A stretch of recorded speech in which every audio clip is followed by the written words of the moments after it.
Yo tout le monde, c'est Bingo. Alors on se retrouve aujourd'hui pour le scan, pour le chapitre 627 de Naruto, la réponse de Sasuke. Je viens à peine de finir ce chapitre et je peux vous dire qu'est-ce qu'il est énorme ce chapitre. Ça fait vraiment longtemps que j'ai pas vu un chapitre aussi bien que ça.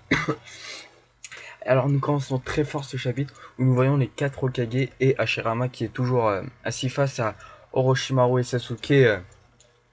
Et là, on se demande tous comment Sasuke va-t-il réagir après toute l'histoire qu'a raconté Hashirama à Sasuke. Sasuke commence au tout début par dire les shinobi sont ceux qui endurent la souffrance pour atteindre leur objectif, en passant à ce qu'a fait Hashirama pour construire le village.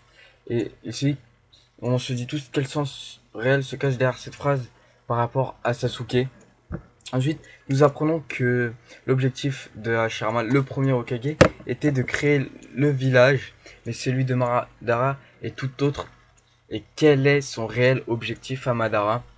Bon, nous le savons tous que c'est de produire ce genjutsu ultime, le Tsukuyomi.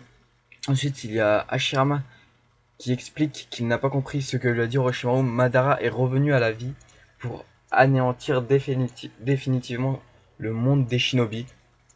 Sasuke lui explique tout simplement le projet du Genjutsu ultime, Tsukiyo, Tsukiyomi, excusez-moi, qui engloutira tout sur Terre,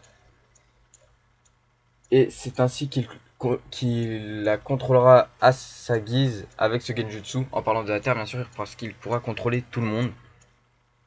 Et Sasuke enchaîne avec tout ce que mon frère, le frère de Madara, et toi avez tenté de protéger sera réduit à néant. Et en parlant de toi, c'était de Hashirama, le premier Hokage. Sasuke enchaîne avec mon frère semble avoir hérité de votre volonté Hashirama, bien qu'il n'ait rien connu de vous. Il a enduré tant de souffrances, bien plus que vous, et il est mort fier d'être un shinobi de Konoha. Et l'ironie du sort de tout ça est que celui qui vous a le mieux compris est un Uchiha. Et là, Hashirama, le premier Hokage, a l'air surpris de ces paroles. Ensuite, on apprend que le Nidaime avait sous ses ordres un Uchiha. Et Sasuke qui lui a répliqué Nidaime, vous ne détestez pas les Uchiha? Parce que c'est vrai qu'il donne l'air de détester les Uchiha. Nidaime ensuite, Nidaime réplique que non, parce qu'il y avait Uchiha sous ses ordres qui était sorti de ses chaînes de haine et qu'il était du nom de Kagami Uchiha, qui était dévoué pour le village et qu'il voulait protéger le village tel que Itachi l'a fait. Et on apprend que son rôle en tant que Nidaime, je m'excuse, que son rôle en tant que Nidaime était de créer un terrain d'entente entre Madara et Hashirama pour la protection du village, car Madara voulait tout le temps attaquer le village à un moment, et Nidaime cherchait des solutions, à chaque fois il réussissait, mais bon, jusqu'au combat final, où il n'a pu réellement rien faire. C'est pour ça qu'on doit se dire que peut-être Nidaime déteste Uchiha à cause de Madara, qui voulait tout le temps détruire le village que son frère et Madara lui-même avaient bâti. Ensuite, autour de Sarutobi, le troisième Hokage, qui se met à parler, et qui nous raconte que lui avait sous ses ordres euh, un Uchiha encore qui s'appelait Shisui, qui était le fils de Kagami Uchiha et qui était aussi le meilleur ami de Itachi. Et c'est lui pardon, mince, qui avait l'un des plus puissants Sharingan. Quand on le voit qu'il avait déjà débloqué le Magenko Sharingan et qu'il avait l'un des plus puissants Sharingan, et que euh, lui aussi il était dévoué pour le village, et que lui aussi il avait compris le réel sens de ce qu'était un shinobi. Et Sarutobi admet que par sa preuve de laxisme il n'a pas pu poursuivre la tâche qui lui a été confiée par le Nidaime, qui est le petit frère de Hashirama, hein. Le Nidaime c'est le deuxième Hokage, et que Danzu dans l'ombre a pris partiellement le contrôle du village via la racine de l'embout. Et Sasuke admet au troisième Hokage qu'il a tué Danzu parce que en vengeance, et que Danzu, jusqu'à la dernière seconde qu'il a combattu, il disait qu'il protégerait le village de toutes ses forces. Donc Sarutobi se met à douter. Et alors après on peut se dire que que Danzu voulait protéger le village, mais d'une toute autre façon que Sarutobi faisait. Danzu c'était par la force, et Sarutobi, le troisième Hokage, c'était tout simplement par la paix et tout ça. Après, Sarutobi dit que tout ce qu'il a commis en tant que Hokage était des erreurs et que tout ce qu'il se passe actuellement est de sa faute. Mais le Yondaime, Minato, le père de Naruto, lui fait comprendre qu'il a fait tout ce qu'il a pu pour le village. Ensuite, c'est au tour de Yondaime qui dit ensuite que c'est par sa faute à lui, car il est mort quand Kyuubi a attaqué le village et qu'il a failli à sa mission. Orochimaru dit à Yondaime que c'est à cause de lui qu'il n'a pas pu être choisi en tant que quatrième Hokage, parce que oui, Orochimaru et Yondaime, comme vous le savez, ils étaient pas en compétition on va dire, mais qu'ils étaient l'un contre l'autre pour être quatrième Hokage et que bah, c'était le père de Naruto qui a été choisi. Ensuite, une scène assez drôle qui s'est produite entre Sugetsu et Orochimaru. Sugetsu qui dit à Orochimaru, Orochimaru, ça va vous bouder? Point d'interrogation, hein, il lui pose la question et lui dit un peu oui, car Sandaime est là en face de moi. Bah, Sandaime, c'est Sarutobi, le troisième Hokage. Maintenant, Orochimaru pose la question qu'on attendait tous, avec la réponse qu'on attend tous depuis des semaines et des semaines.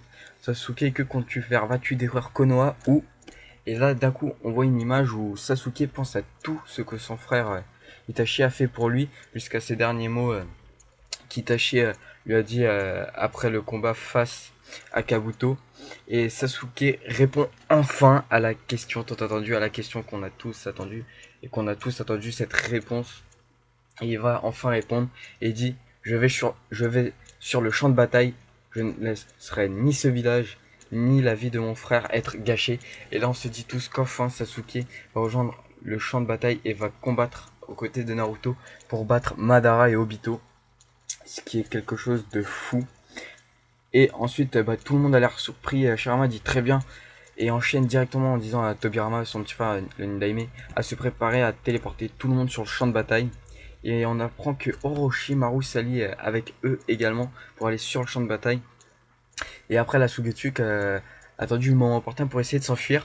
Mais là, il s'est fait prendre de vitesse par Karin qui est arrivée de nulle part, qui lui a foutu un coup de pied en croyant que c'était Sasuke. Et qu'elle tape Sasuke en lui disant qu'elle le déteste, tout ça. Mais en fait, elle l'avait pas eu.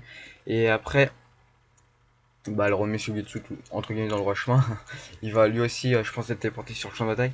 Ensuite, Tobirama cite que par son chakra, en parlant de Karin, elle est un membre du clan Uzumaki comme Naruto.